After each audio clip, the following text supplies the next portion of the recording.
کراچی میں target killing کا button پھر آن ہو گیا۔ اس بار نشانہ بنے ایک ہی خاندان کے 3 افراد۔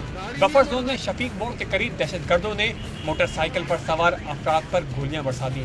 فائرنگ سے علی شاہد اور ان کا بیٹا سجاد موقع پر ہی دم توڑ گیا، جبکہ زخمی شمیم کو عباسی شہید ہسپتال پہنچایا گیا، جہاں ڈاکٹر اس کی جان بچانے کی کوشش کر رہے ہیں۔ پولیس کے مطابق موٹر سائیکل سوار دہشت گرد ناگن چورنگی کی طرف سے سروس روڈ سے آئے اور اسی جانب فرار ہو گئے۔ ان کو پیچھے سے فالو کرتے ہوئے آئے ہیں، جو آئی وٹنسز نے بتایا ان کو فالو کر کے یہاں پہ ٹارگٹ کیا ہے۔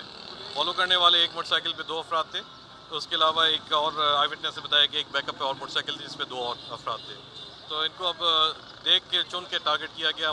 پولیس کو موقع سے 9mm پستول کی گولیوں کے 5 خول ملے ہیں، جنہیں فرانزک ٹیسٹ کے لیے بھجوا دیا گیا ہے۔